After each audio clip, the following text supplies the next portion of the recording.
Okay, but you cannot drink a beer. You understand?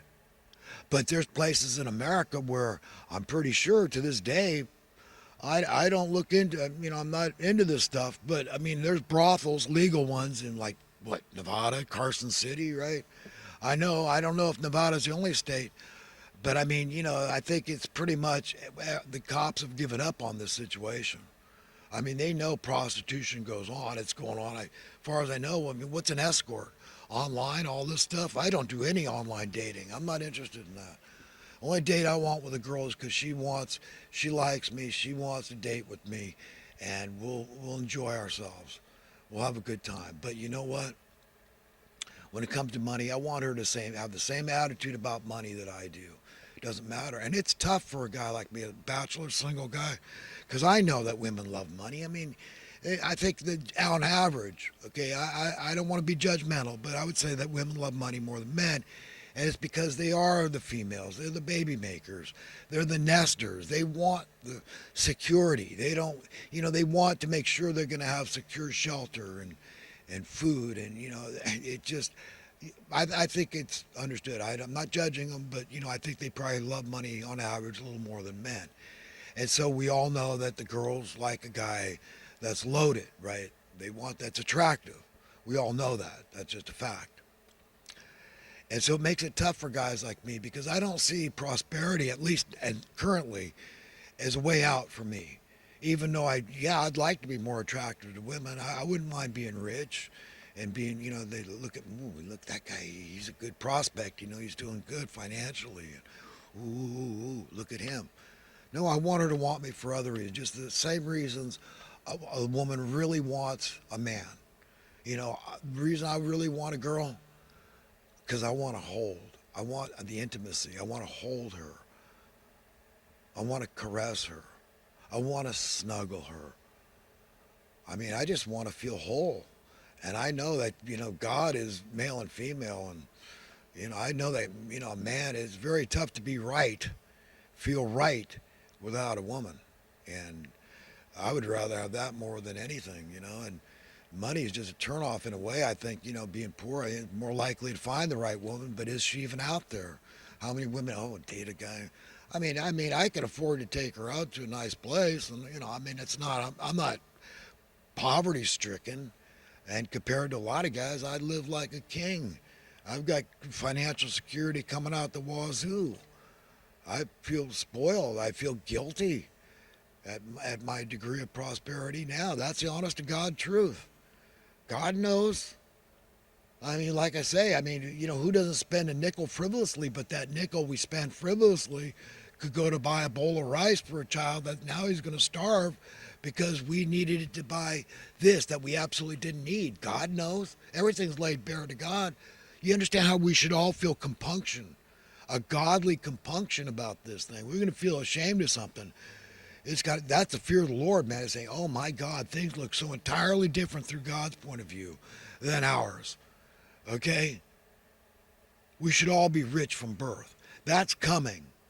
That's God's will being established upon the earth. God reclaiming the earth and getting rid of all the organic suffering that came from the original sin, too. Thorns on roses gone. Mosquitoes gone. The bats that eat the mosquitoes, well, they won't have any food, so we won't need those. We'll come up with another bird or marsupial, whatever they're called. They're a mammal, right? Not a marsupial. That maybe a sugar glider is a marsupial. I don't know. Pretty cool looking critter, but they're against law to have in California. I looked into it. But yeah, friends, we're in this thing together, and we've got to understand that no man is an island unto himself. And we've got to understand my happiness, your happiness are one and the same. So we've got to work together here to make it a better world, to be God's friend. But all the miserable things are going to be gone when God reclaims this earth. It's a renewal of all things, as Christ said. It's the end of an age and the beginning of a new age, where God gets his way and his will is established on earth. All forms of money must be gone. We could talk about the other issues like meat eating and nakedness later. Okay, we'll have that conversation. There's some gray areas. Just go with your gut, I say. but it's going to be done. I personally, I don't go to have my colonoscopies, okay, because I have a plant-based diet. I take things like oil of oregano. Look into it. I started eating a lot of harissa sauce. Try this harissa sauce over at Trader Joe's. A lot of chili paste in there. It's made in Tunisia. It's really, really good stuff. How put on rice, really good. But there's things you can do to protect your guts from getting gut cancer. I have to watch all these commercials on TV, about the smoking.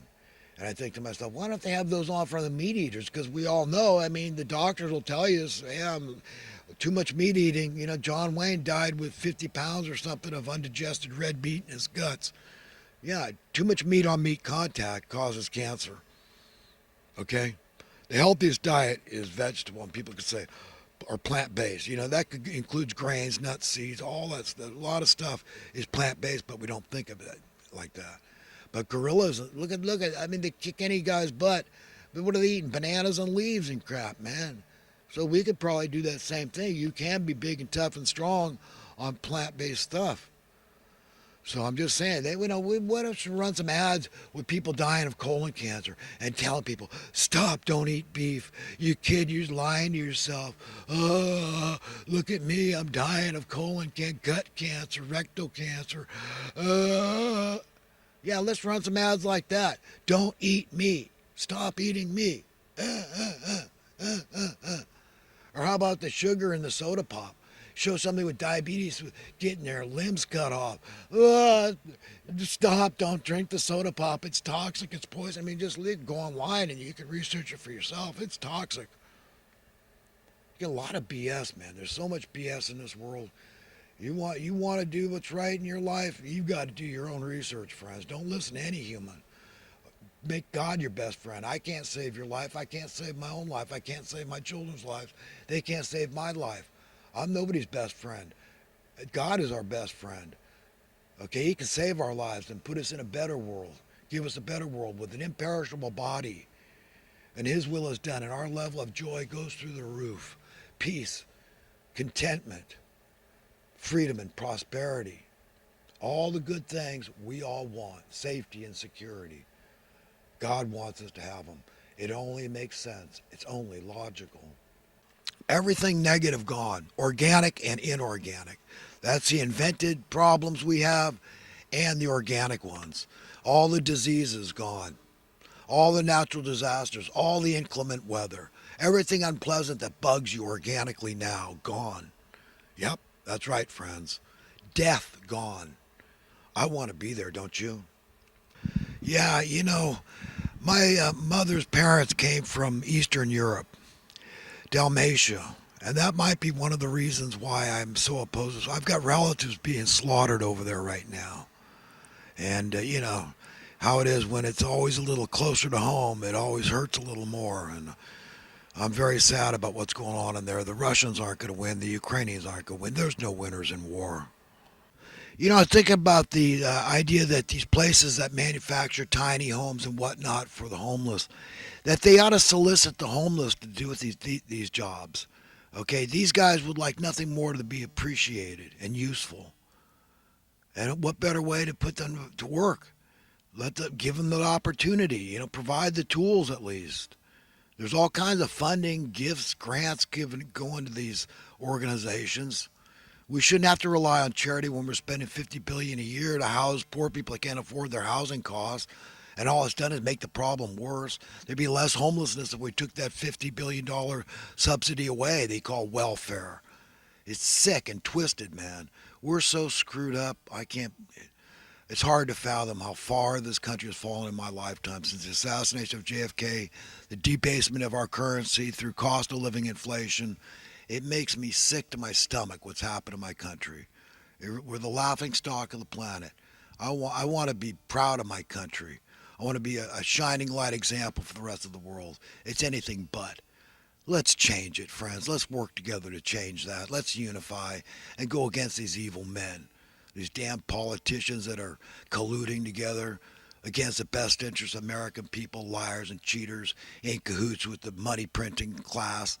They sicken me to my core. This Asian hatred stuff makes me sick to my stomach, you know? Yeah, understand that the Asians, they were the original American Indians. That's Asians, okay? People are so damn stupid. Cheryl Atkinson did a great piece on the migrant story, you know. I would watch last week's show, last Sunday I watched it.